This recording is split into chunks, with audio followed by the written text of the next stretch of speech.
रब की बारगाह से। वो कहते हैं कि उसी दिन से हमने अपने आप को इस अंदाज पर बनाया कि मेरे रब ने फरमाना है कि हम तुम में इज्जत वाला वो है जो तकवा और परहेजगारी अख्तियार करे। वो तारीफ है और आज की तारीफ है, मैं तकवा और परहेजगारी अख्तियार करने पर लग गया ताकि रब की बारगाह से इज्जत मिल जाए।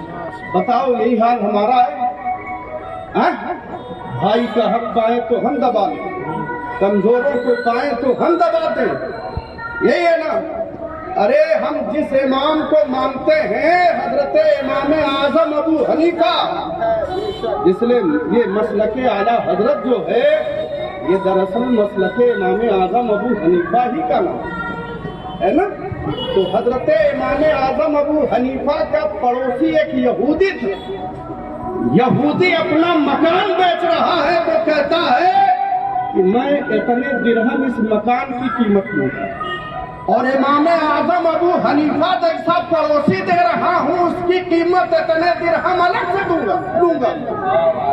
अब आप बताओ आज तक दुनिया में किसी तारीख में ऐसा भी मिला है कि कोई पड़ोस भी बेचे? अरे घर को बेचा जा सकता है, जमीन बेची जा सकती है, पड़ोस नहीं बिकता है। लेकिन इमाम आजम जैसा पड़ोसी हो तो पड़ोस की भी कीमत ली जाती है। और आज हमारा पड़ोसी रहे बाजू में तो सोचता है कि कितनी जल्दी भाग जाए। लेकिन बताओ कि यहूदी है इमाम आजम का पड़ोसी है तो उस पड़ोस की कीमत वसूल कर रहा है। आप सोचो कैसे। अच्छा आज एक चीज और, एक बात, टाइम हो गया 5 मिनट और, देखते हैं एक आध बातें हो जाएं तो देखें। कहते हैं कि ये तो आप अंदाजा लगाइए आज हमारा हाल। फिर उसके बाद कहते हैं कि मैंने देखा रोटी के टुकड़े के लिए एक आदमी दूसरे आदमी को जलील करता। ऐसा है कि नहीं? भला आदमी इतना कमाया हम काहे नहीं करता? ऐसे चलता है कि नहीं? वो इतनी तरक्की कर गया हम क्यों नहीं? लोग इस चीज पे लगे रहते हैं ना भाई। कहते हैं कि मैंने एक आयत पढ़ी थी, वमा मिन दाब्बतिन फिल अर्ज़ि इल्ला अलल्लाहि रिज़्क़ुहा, कि जमीन पर चलने वाला कोई ऐसा नहीं है जिसका रिस्क अल्लाह के जिम्मे करम पर हो, जिसका रिस्क अल्लाह के जिम्मे करम पर ना हो। फिर कहते हैं कि जब मैंने ये आयत पढ़ी हुजूर तो बात मेरी समझ में आ गई। मैं कौन होता हूँ किसी की टांग घसीटने वाला? मैं भी तो जमीन पर चलने वालों में से एक हूँ। मेरे भी रिस्क का जिम्मा मेरे रब ने लिया है, तो मैं क्यों किसी पर परेशान हूँ? वो मुझे रिस्क अता करे। यही शकीक बलखी।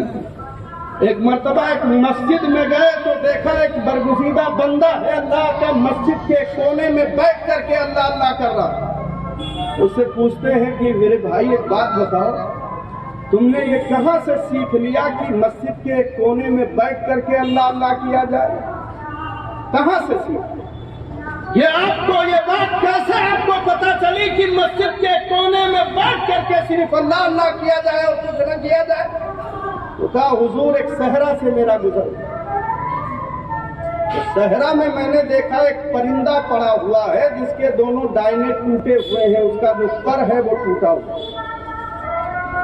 कहते हैं वो जो बैठे हुए थे कि मुझे ख्याल आया कि मेरा रब ये वादा लिया है कि मैं रिस्क दूंगा, सबको रिस्क अता करता हूं, तो ये टूटे हुए पर वाले परिंदे को मेरा रब रिस्क कैसे अता करता है ये मैं देखना चाहता हूं। ऐसा है कि मैं उस परिंदे से दूर हट के खड़ा हुआ। कुछ देर गुजरी तो मैंने देखा एक दूसरा परिंदा परवास करते हुए उसके करीब आया और बैठ गया उसके सामने। उसकी चोंच में कुछ था, उसने अपनी चोंच को उस टूटे पर वाले परिंदे की चोंच से मिलाया, जो उसका रिस्क था उसके मुंह में डाल दिया और फिर परवास कर गया। कहते हैं जब मैंने ये देखा तो मुझे ख्याल आया कि जब मेरा रब एक टूटे पर वाले परिंदे को उसका रिस्क सहरा में पहुंचा सकता है तो मेरे सर पर लटक कर रब ने बनी आदम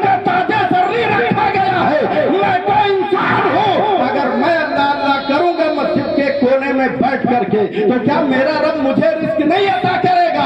कहते हैं वो तारीख है और आज की तारीख है, मैं अगर बैठ गया हो मैं अल्लाह अल्लाह करता हूँ, मेरा रब मुझे खिलाता पिलाता। तो हजरत शकीक बलखी का जवाब सुनिए। आप कहते हैं कि तू तो एक कोने में बैठ गया, तो जब तू टूटे पर वाला परिंदा बनना गवारा किया, और वो परिंदा बनना गवारा न किया कि अपने लिए भी रिस्क तलाशे और दूसरों का भी जरिया बने। इस्लाम में इबादत एक हिस्सा है ना, बच्चों की परवरिश भी इबादत में शामिल है। आप समझिए, एक यतीम के सर पर हाथ फेर रहे हैं तो आका इरशाद फरमाते हैं कि अगर आपने एक यतीम के सर पर मोहब्बत से हाथ रखा है तो उस हाथ के नीचे जितने बाल आते हैं हर बाल के बदले नेकियां दी। आप सोचिए हम किसको मानते हैं? इन बुजुर्गों से हमें जिंदगी जीने का सलीका सीखना चाहिए। करामतें बहुत बात की चीजें हैं। करीम की बारगाह में दुआ है, फिर कभी इंशाअल्लाह वक्त हो गया है। रब्बे करीम की बारगाह में दुआ है कि सरकारें सुल्तानी के फैजान से अल्लाह सबों को माला मान फरमाए और उनके संवारे हुए नस्ल पर हम सभी लोगों को चलने की तौफीक